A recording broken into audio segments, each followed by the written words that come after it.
hard as it may sound to those overcome by the sheer magnificence of this mountain chain, the majestic Himalayas are surprisingly vulnerable to both natural processes and man-made ones.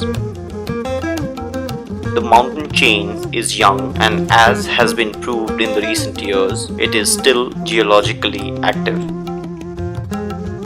The Himalayas also feature a fragile ecosystem. For centuries, this ecosystem has remained delicately balanced and has been responsible for the tremendous biodiversity of the Himalayas. Only in the recent years has the ecosystem been disturbed in the various parts due to the processes both man-made and natural.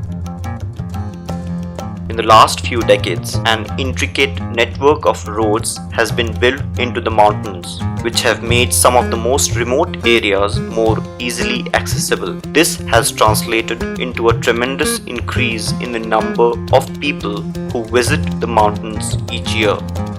The Himalayas are now being exploited to the hill in many areas to provide materials for the growing number of forest-based industries.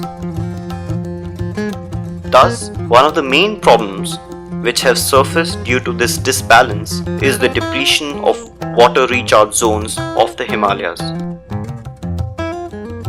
For reducing soil erosion and enhancing spring yield, together with maintaining a healthy soil moisture regime, construction of chals or small ponds have been carried out in the region. Based out of traditional wisdom, Himalaya Seva Sangh, along with local communities, understood this relationship between groundwater recharge and the spring yields. These chals were traditionally protected and maintained by the local communities at crucial locations in and around their mountains. Learnings of the past, that is, the intricacies of the hydrological cycle, were taken into account and adequate attention was given to the recharge zone of the springs for maximizing water availability in the region.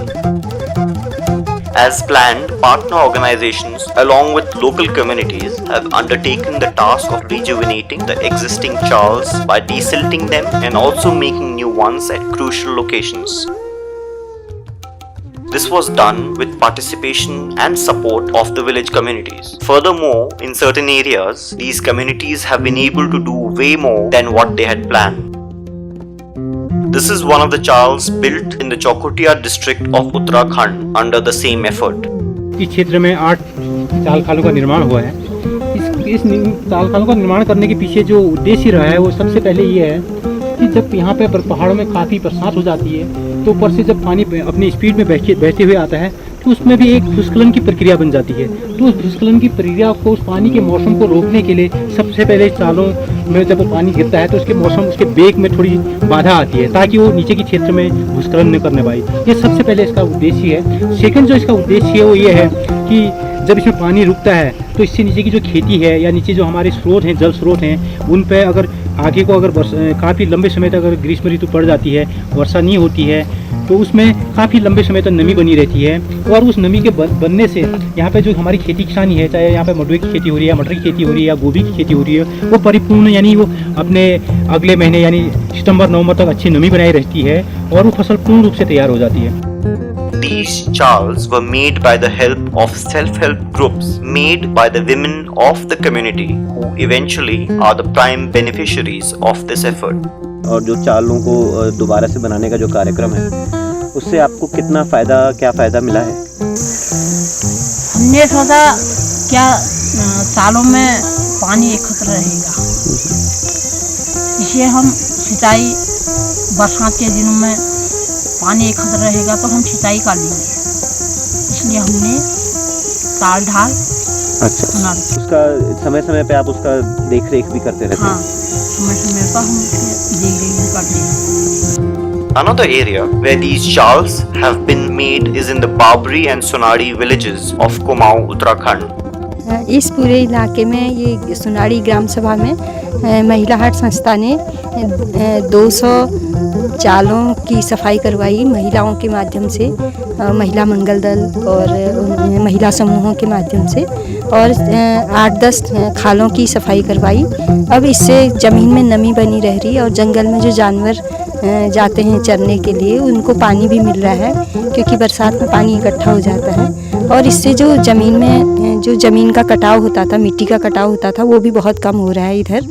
और नदी भी, नीचे कोसी नदी है तो उसमें भी पानी बढ़ रहा है इन खाल चाल बनाने से। तो और जो पेड़ जंगल में हैं उनको भी हमेशा नमी बनी रहती है और पानी मिलता रहेगा, इसके लिए हमने कोशिश की। तो यहाँ महिला मंगल दल के साथ हम पूरी तरह से जुड़े हुए हैं और वो भी हमारा पूर्ण सहयोग करती हैं। और इसके अलावा सरकार ने भी यहाँ पर 1000-1500 चालें बनाई हैं और खालें बनाई हैं, 500 के लगभग खालें बनाई हैं। और इसके अलावा भी ऊपर एक बहुत टॉप में उडेरी गांव है, वहाँ पे भी 500 तक खालें बनी हैं और चालें बनी हैं बहुत ज़्यादा, 1-1.5 हज़ार तक। तो इस तरह सरकार भी जागरूक हो रही है और संस्थाएं भी इस काम को कर रही हैं। तो इससे हमें लगता है कि भविष्य में लोगों को पानी हमेशा मिलेगा। और जो नीचे इस जंगल के नीचे जो नौले हैं उनमें भी पानी बढ़ रहा है इनको बनाने से।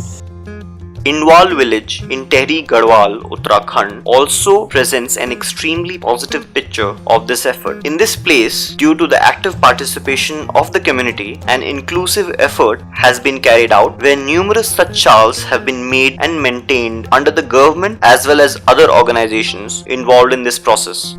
चाल से पानी इकट्ठा हो जाता है और जैसे पानी जब नहीं रहता है तो हम उन चालों से अपने भैंस के लिए, नहाने के लिए, पीने के लिए तो गंदा है वो, लेकिन नहाने भैंसों के लिए। और जब बारिश नहीं होती है तो वो पानी हम वहाँ से उठा के खेतों में भी लाते हैं, सींचने के काम आ जाते हैं। देखो जी, जैसे यहाँ पे हमारी ये चाल बनी है, ये चाल से हम लोगों को काफ़ी फायदा होता है। जैसे पशुओं को पानी पीने के लिए होता है। नंबर 2, इस पानी से मतलब जो हमारी इसके नीचे जो हमारी ज़मीन है, इस ज़मीन को थोड़ा बहुत मतलब नमी मिलती है। और यहाँ पे जितने प्राणी पशु हैं, अन्य प्राणी जंगलों के हैं, सब इस चालों में पानी पीते हैं। और हमारे यहाँ ऐसी 200 चालें बनी है और इन चालों से हम लोगों को बहुत फ़ायदा है। हमारी ज़मीन को बहुत नमी मिलती है और जिस टाइम गर्मियों में मतलब गर्मी पड़ जाती है, पानी स्रोतों में कम हो जाता है, तो हम जो इस चाले में बचा हुआ पानी है इसको इस्तेमाल भी करते हैं। ये पानी हमारे पशु पीते हैं मतलब। These chals are also very good for the water consumption of the local animals.